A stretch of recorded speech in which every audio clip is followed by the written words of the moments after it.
We begin again today. Let me say that just two more times for now. We begin again today. We begin again today. Clearly, time doesn't work in categorical ways, and the transition from one moment to the next always carries the past into the future. We are not a people who abandon our past, and we are not a people who abandon our 19 remaining beloveds who are whose bodies are still being held captive in Gaza. It is also the case that we are in a new moment. It's so important for us to allow ourselves to re enter time as we continue fighting for the full dignity of our fallen sisters and brothers. This is going to be a dance, literally, maybe a graceful, but literally a dance, trying to figure out how to move forward in time, carrying all of everything that we have carried for more than 2 years. It's Breisheet. We're beginning the Torah again. Some of us were so blessed to dance with the Torah. I saw some amazing images later that people shared. What do we do with the dog tags and the ribbons? Countless communities figuring what to do with the posters with our beloveds, the hostages, the living hostages who are now home, our beloveds who are not alive, who are still not home. There's no there's no graceful, simple way to say all these things. But to see our community make transitions through ritual is very important. We're going to be doing that as a staff of UJA later today. It's not clean, and yet ritual itself, in every tradition, every faith, has these rituals that mark time. They hold us steady when the world shakes. Breisheet, the first Torah portion, we begin again. Now, we began it on Simchat Torah. We'll read it this Shabbat, the stories of Genesis. And I was trying to find, in my own mind and in the text itself, a place to begin. What's the right way to begin now, in this context, in this way? It might not work for everyone. Part of the way we create as a Jewish community is to know that there will be multiple avenues toward truth. The text cannot mean what one of us says exclusively. The totality of the true, as the French Jewish philosopher Emmanuel Levinas called it, is essential if we are to find our way forward. Torah has to mean more than what I say. And so I offer this humbly. I hope that it will land. In the Torah, it's not clear because philosophers have not wanted it to be clear and traditional thinkers have not wanted it to be clear what exactly God used to create. You know, the Christian Bible begins with the phrase, "In the beginning there was the Word." Well, they get that from Torah because the first thing that happens in Torah is Vayihi. God says, Yehi or, let there be light. But importantly, that's not the first word in the Torah. Breisheet bara Elohim et hashamayim v'et haaretz. In the beginning of God's creating the heavens and the earth, and sometimes it's mistranslated as, in the beginning God created heavens and earth. That's not what actually the words say. The words say, in the beginning of God's creating. Then the second verse is the continuation of that thought. In the beginning of God's creating heavens and the earth, ve'aretz hayta tohu vavohu. The earth, whatever that means, was chaos and void. Ve'ruach Elohim merachefet al pnei hatahom. And the Spirit of God hovered over the face of the deep. That's verses 1 and 2 of the Torah. Philosophers and traditional commentators have tried to fight for an idea called ex nihilo, out of nothing, that God created the world out of nothing, that the Word of God created existence itself. And yet the Torah doesn't say that. The Torah says that God's Spirit hovered over the face of the deep, over the chaos, and God divided the chaos into order, said, let there be light. And there's a difference between light and darkness. Let the earth split to reveal itself. It's let the water split to reveal the earth. It's order after order after order, but order out of chaos. And how important it is for us to recognize that the Torah's text itself does not suggest that the first thing created was what God created. It actually says that God played with raw materials, took chaos and void, and made it into order. And that is what it is to act with divinity as human beings, to see a world that is a mess and to do something about it, and to create more order, to be creators ourselves, to walk in God's way. Imitatio Dei is the Latin for that. To walk in God's way, to imitate God. B'chol drachecha daehu, in all of your ways know God. It's a religious mandate.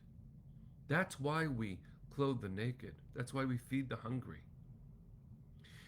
The Torah's radical concern for all human beings, all of humanity, is also one of the most beautiful things we have as a Jewish people.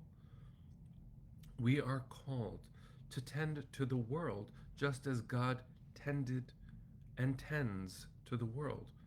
Some might argue that God tends to the world now through us, which means we have to be strong, we have to be resolute, and we have to be full-hearted.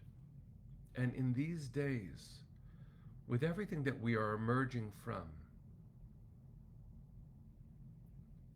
it's important for us to do the work. To do the work. There was a poet, a good friend of my wife and mine, friend to maybe others in our community, Stacy Zizek Robinson, Zichrona Livracha, of blessed memory. She published a beautiful book called In the Beginning, A Poet's Vision of Genesis. I'm not sure that it's still available, but it is a beautiful collection. Stacy had a way of finding words. Here's the text that she's referencing with her poem, and with this, I'll bring it to a close for today.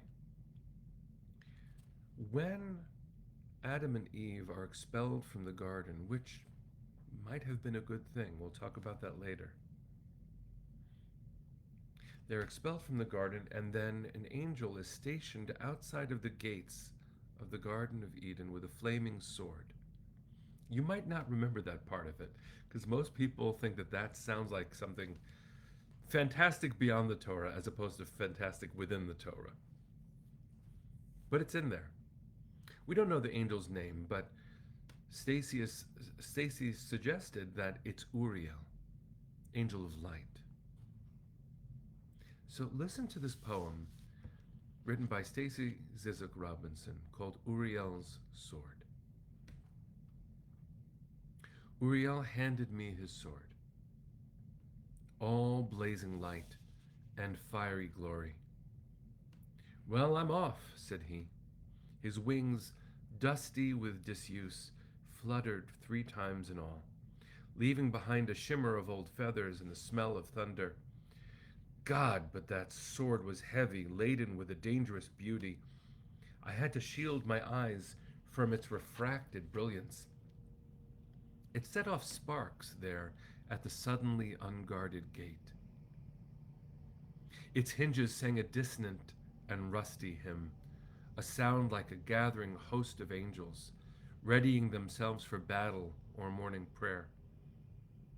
I stepped into the garden where nothing had died for 10,000 years, and then 10,000 more, and then 10,000 more.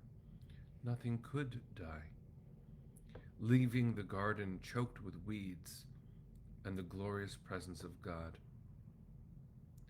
What a waste! I let the sword lay where it lied, smoldering, pointless, a plaything of angels and gods, in an overgrown, empty garden, and closed the gate behind me. Oh, I miss Stacy, and I miss her voice.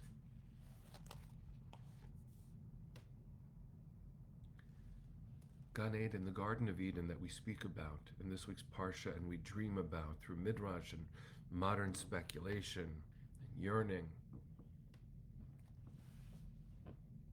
It's complicated, isn't it?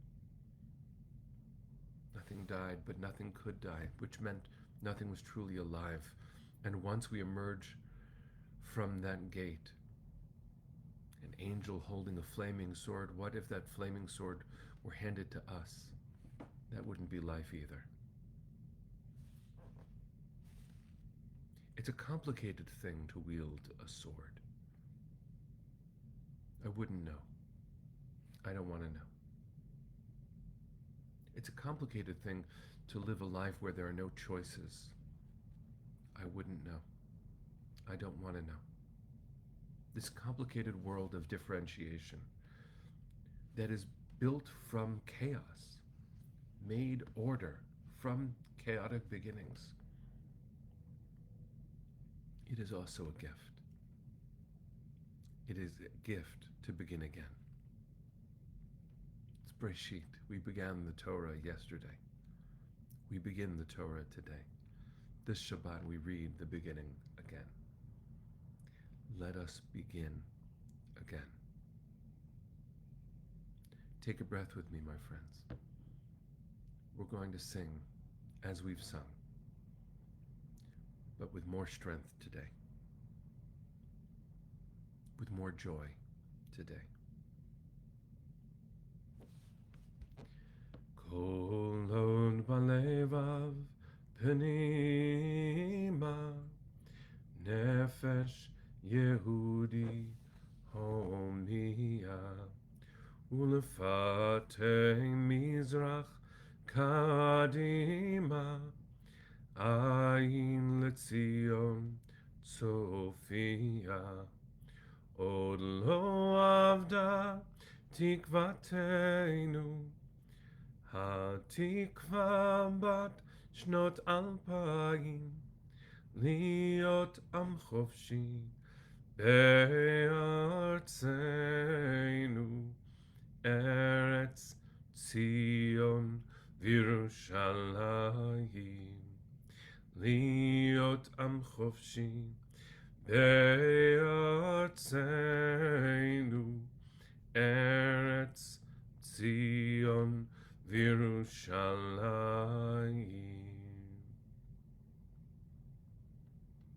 See you tomorrow, my friends. Have a beautiful day.